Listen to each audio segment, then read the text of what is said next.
This is Friday, August 2nd, 2019. We are at the conference hall of the Hilton Convention Center in Houston, Texas.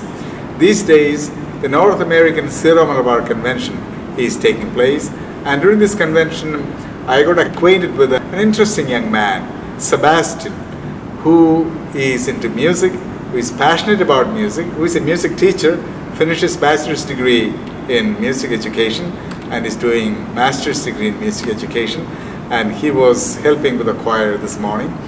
So I'm so happy to see you and introduce you to our YouTube channel viewers.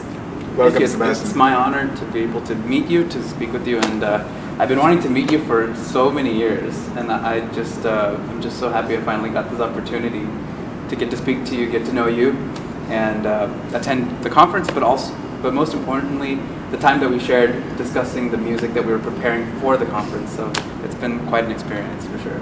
I'm delighted, very delighted. And as I said in my lecture, I appreciate the fact that you composed the background music for Sagadin and Mar, and then you put it on to the computer and brought out the computer printout and staff notation. This is something that we really need, because all this exists in oral tradition, and we never had, even though there was printed music, it didn't really catch. So for your generation and your students' generation of Syro Malabar Christians, they need to see it in writing. So staff notation will be a big help, and you are doing a big service by transcribing Baramariam and Sagadin and all that. Maybe in future we can collaborate more and create more transcriptions in staff notation. This way it will reach out to the entire world. The melodies can become part of our next generation. Now, when we were practicing the Syriac chants, you got into it. I saw you enjoying that Sagadin and Mar. Tell me your experience. Actually, it began with when I wanted to learn a little bit more about my own history, my own culture. One of the greatest things about being in the United States is that we almost are frozen in time, right? India changes as time changes, but here we are almost being preserved in the way we were when we came. And we also are amongst so many cultures. We want to get to know a little bit more about our own culture and our own history, right? And in that process, I wanted to learn more about the faith that's being passed down to me by my parents. Why am I going to Syro Malabar Church versus going to an English church was the first question. And then I started to ask, why is the Qurbana words so different than regular Malayalam? Because we spoke Malayalam at home, so I couldn't understand, exactly how does this, affect me? How does this affect my students who some don't know Malayalam?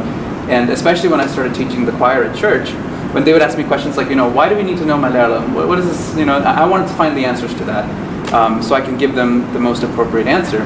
And then that's when, in my time when I went to India, I was able to learn a little bit more about Syro Malabar history, specifically how St. Thomas came. And that's when I realized that there's something very special about our culture, in that, even before this country saw Christianity, our ancestors knew Christianity. Yes. And many of us could even potentially have the bloodline of the Jewish people that settled in Kerala. And that is just an amazing feeling. We were always told in school that, Aramaic is a dead language. No one speaks Aramaic. Yeah. But then I remember looking up, I remember going to India and someone telling me that the closest thing to Aramaic is what we do in church. Yes. And then that's where I started to do more research, and I found you on YouTube. And that's when I finally got to hear something that after that, it changed my world, and that was Qandisa Alaha. Oh. And that was when you sang it at the shrine.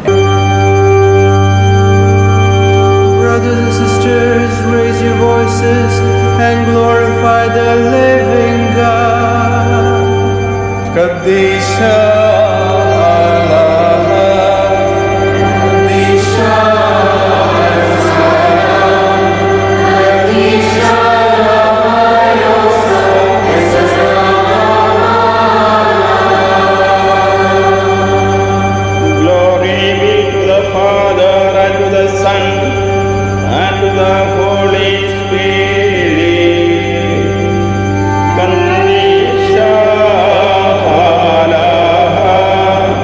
Qandisa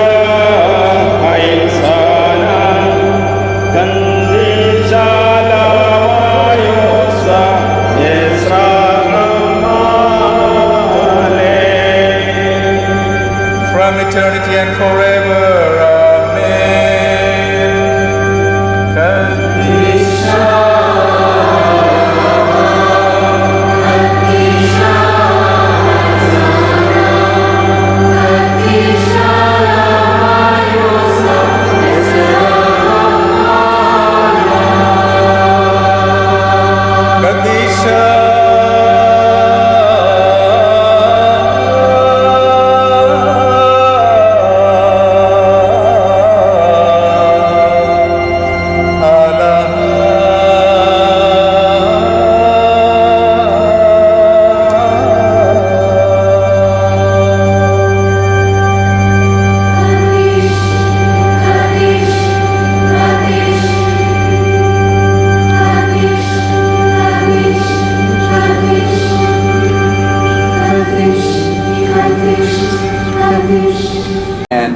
first time I heard that, I just remember, I just had goosebumps. Like, I was almost thinking to myself, this can't be Malayalis, or this cannot be Syro Malabar, because that's not what we do in our Pali, right? Okay.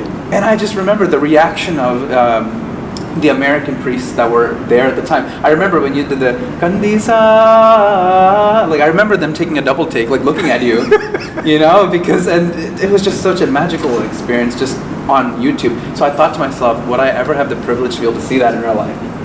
And which I did, and that was that's a whole nother experience, you know. So when the time came, then that got me to go to the next video. You know how YouTube is, right? Go to the next video, and I got to learn more and understand more. And that's when I was finally able to understand that there was something even prior to what we have in our church now. And to think that it was something that was Jesus's people's language. Yes. Then I thought to myself, why don't we have this anymore? And that's when I realized that when the time came to tell my students, I have to begin by unfortunately telling them that we have a history connected to this, but we don't do it the same way anymore. That was difficult. Fascinating observation. That's very, very interesting. And I'm glad you brought up the experience from National Shrine, September 7, 2013. This exactly was my goal, to bring the sound and the sentiment to your generation. And the response at the time was fabulous. 120 youngsters came and sang. And that Qandisa Alaha, that improvisatory part, was my idea. While during practice in New Jersey choir, I just sang it out. It just came out.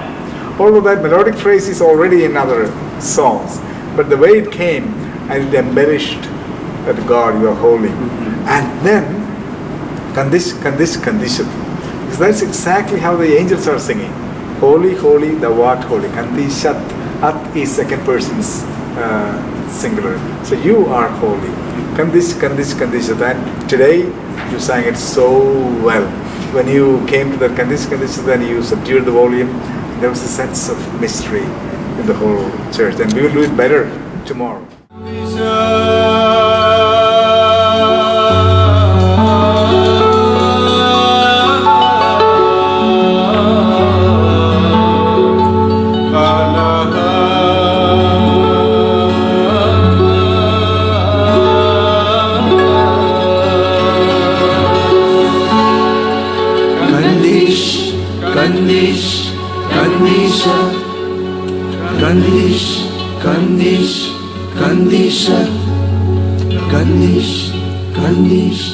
Qandisa. Oh yeah, absolutely. And I will sound better tomorrow probably because I have a better microphone tomorrow. So that's a nice journey that you started, and this is something that can be proud.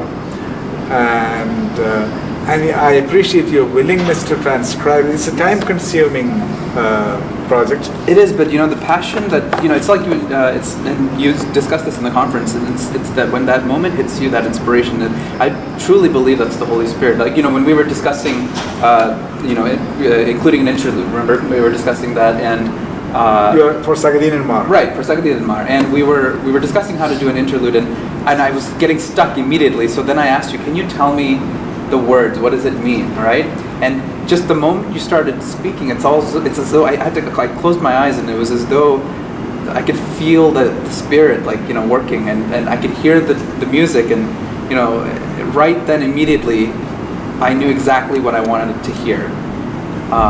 And then within maybe 5 minutes, I got the melody immediately, but then I orchestrated it within 5 minutes. It just, once it comes, it just comes so fast. And it's as though it's not even you doing it, right? It happens so quickly, right? So it's almost as though you feel so guilty trying to even say, oh, like you said, we have to put on here arranged by so and so, but you just almost want to take a big white out and say, I don't deserve that. This is not my work, like this is come from somewhere else, and. I think that one of the best things about doing it this way is that it's preserving the essence, the quality, what our ancestors have passed down to us, but in the language that speaks to the modern generation of musicians who use notation. Yeah. Having said that, let me show this to the camera. Bar Mariam, this is the transcription that Sebastian made, Bar Mariam, and this can be used. Do you give us permission to place this on the website? Oh yeah, on absolutely. Our channel? Absolutely. So we have an Encyclopedia of Syriac Chants. So while we discuss the chant, we also will post this. Yes. So that people in other parts of the world can take this and play it on keyboard, because your generation thinks in this language. Right. So they are more literate generation than an oral generation. And Sagadin and Mar also use. Yes, absolutely. Yep. And it is fascinating. You were instrumental. You are a partner in developing the performance style, performance practice of the Sagadin and Mar. I always wanted for a choir to sing it in 3 ascending pitch registers. But how do you navigate it? How do you present it in an appealing manner? So we worked yesterday and the choir, and you came up with the links, the proper transitional links to the next step. And we are going to have a world premiere tomorrow. Yes. And this will be a fascinating contribution, and I thank you for taking the pains, because you are tuned for it. It comes from within. Right. So it was not a labor, it was a labor of love rather than task-free. So I truly appreciate. Thank you for giving us permission to do that. Absolutely. And may I just add, I think that the thing about it, Achin, is that you said it comes from within. I think it comes with a sense of humility, right? You have to come from a sense of humility. Like I noticed that a lot of times, if I were to make just the music and just write, come up with the chords, right? Oftentimes musicians in general, we tend to try to be the most elaborate. We try to say, oh yeah, I'm going to do this chord progression, put this 7th chord, put that inversion, right? But then that completely takes away from the melodic ornamentations, the melodic aspects, right? Yeah. So, one of the biggest advice for anybody out there that wants to, preserve the Syriac meanings, the Syriac feel, the passion, the culture, if they want to make chordal harmony or instrumentation parts, my biggest advice to them would be to stick to root position and maybe at max in first inversion chords. Okay. Blocked chords work so well because they are based on modes. Okay. Am I right? This is a huge project that you're talking about. Similar to what Bela Bartok did for Hungarian melodies, Chopin did for Polish melodies. Exactly. So it's a huge project. I hope your observation and this conversation will lead to your students and think differently. Take these melodies and use it in a different manner. If you listen closely, the melody is there, but it is a different melody. So there are so many possibilities that this tradition can bring to the table, and that was my point. This is not this Syriac chant tradition. It is a system, like raga. It is a system of music, not just a cluster of melodies, and it can be. There's a musical intelligence behind it. Look at the genius of using 2 or 3 notes and singing so many verses. So I hope that will inspire composers. You will start using it, and you will inspire your students. Once this come into conversation, that's what I saw at this conference. I met so many people who are following the YouTube channel, and Aramaic Syriac is becoming a part of the conversation, and you can be a missionary in spreading that conversation to further audience. I truly appreciate you have a great mission, and you are the first person that I see who is passionate about these things. And with your musical talent, you're a music teacher, and you're going to do your master's, and eventually you'll do your PhD. I hope for your PhD composition you will take something from like Sagadin Mar and then transform it into a symphony, a symphonietta, and show the possibility to future generation of composers. Something serious has to happen, has to come from our community. So, no, I understand that some of your students are here. Oh, so yeah. why don't we bring them to the camera? Yeah, of course. And come on over, guys. Come. Hi, my name is Tina Makna. Hello, my name is Priyanka Varghese. Hi, my name is Sona Makna. Now, are you singers or instrumental players? Instrumentalist. What is your instrument? Cello. Cello. Were you playing cello today? Oh no. Ah, no. Okay. And yours? I play the violin and I also sing. Uh-huh. Violin. Violin. So do you learn from him? Yes. What kind of music you learn from him?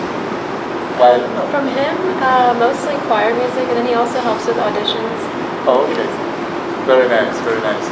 Since Syriac is the topic of conversation, what's your take on Syriac chants and Syriac music? So growing up, I never really understood the Syro Malabar Kurbana. I always wanted to go to the Latin Rite Kurbana because it was shorter and stuff. But it wasn't until I met Sebastian Even this Sebastian. Yeah.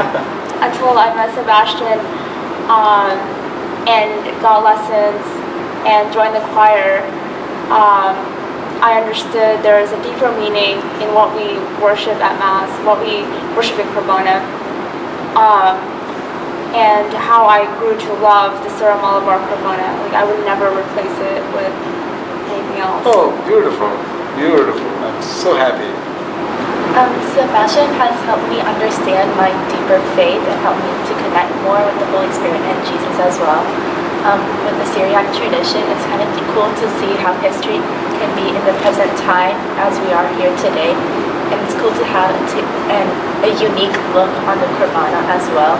And it helps me to focus on the Kurbana and it makes me to participate in that as well.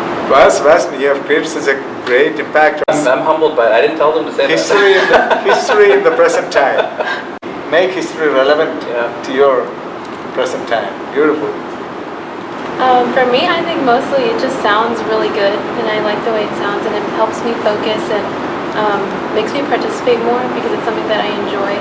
And I hope that one day I'll be able to learn it really well and learn the meaning behind it too.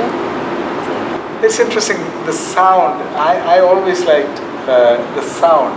Syriac has a special, every language has its own sound, but Syriac has a soothing phonetic effect on you. First of all, there's elongated vowels. Qandisa Alaha. So that is soothing, the word that you use is soothing. Very nice. Thank you for sharing your observations. How will you bring Syriac heritage in your conversation with your peers, even with your American friends? Do they ever ask about you, why are you Christian? Were your parents Hindu?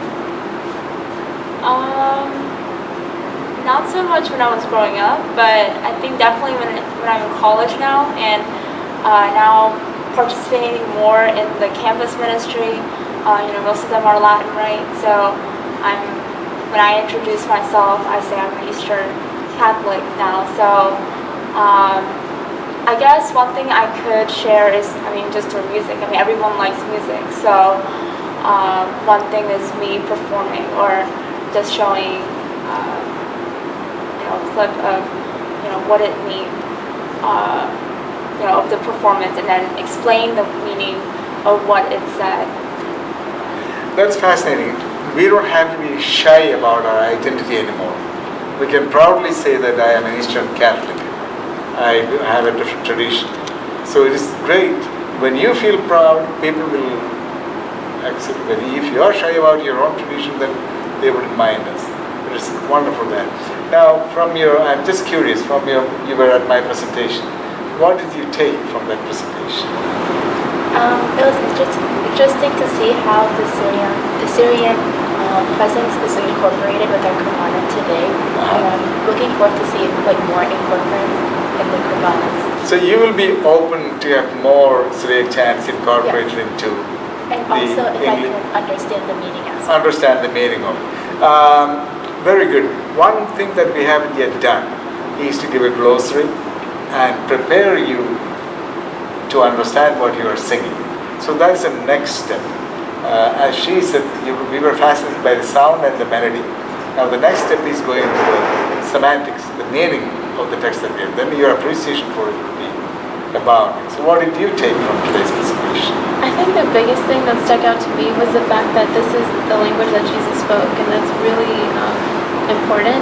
And I don't think a lot of people know that, so that really stuck out to me. Oh, thank you. Yeah, we are carriers of a great tradition, and so I'm happy that if it adds to your self-pride, self-understanding, that is a great contribution. Thank you for your time. Thank you for participating in this interview. You agree that we can post this on YouTube? Yeah. Oh, okay. I'm glad you smiled first time. Okay. Thank you, Sebastian. Oh, of course. Thank you. You so are not much, only a Doctor. teacher, you are a missionary. Oh, thank See you. how you create, influence the minds Thank of you. the people and bring Syriac into the conversation. That is fantastic. Let us work together. Let us, for the greater glory of God, our church, and India, and humanity. Amen. Yes. Thank you. Thank you. Good. Thank you. Thank you for having us. Thank you. Thank you. Thank you.